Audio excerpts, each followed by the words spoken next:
Президент Обама упомянул об одной из угроз, это ИГИЛ.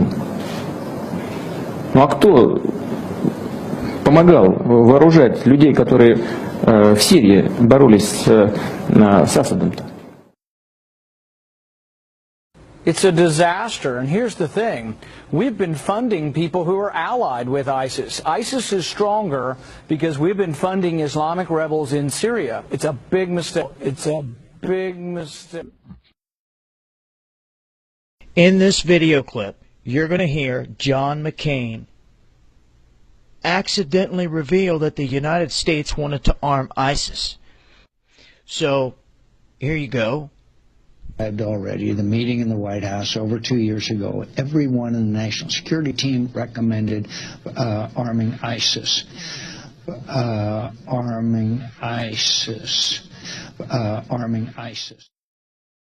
During the 80s, we were allied with Osama bin Laden, and we were contending with the Soviets.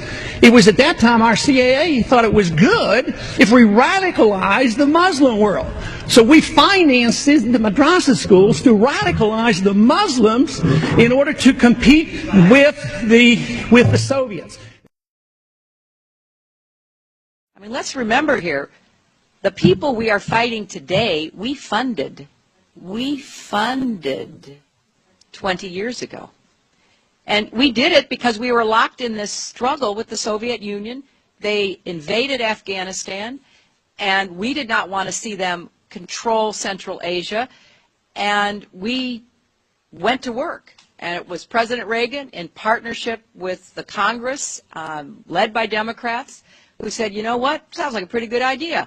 Let's deal with the ISI and the Pakistani military, and let's go recruit these mujahideen. And that's great. Let's get some to come from Saudi Arabia and other places, importing their Wahhabi brand of Islam, their Wahhabi brand of Islam, so that we can go beat the Soviet Union.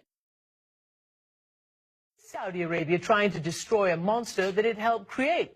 My next guest tells me better late than never.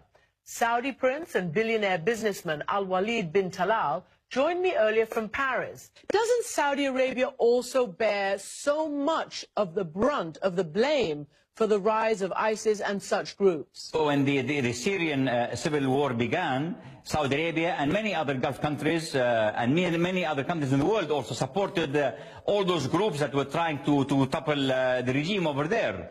And unfortunately, the result of that was the rise of ISIS. The rise of ISIS. We have a president that gets whipped or he bows to the Saudi king.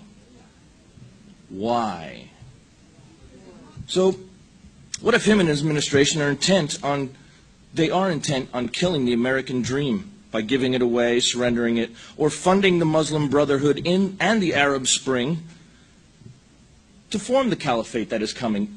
All the Muslim countries say, death to America. We're the big Satan. Now, funding them and giving them weapons, is that not treason?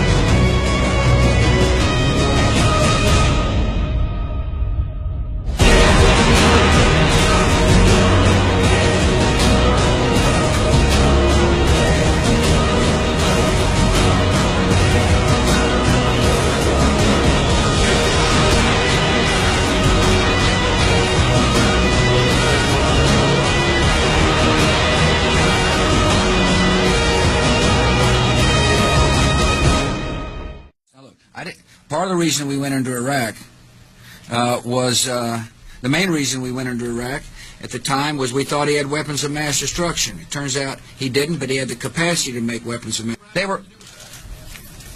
What did Iraq have to do with what? The attack on the World Trade Center. Nothing, except for it's part of And nobody's ever suggested in this administration that Saddam Hussein ordered the attack. Iraq was a Iraq was a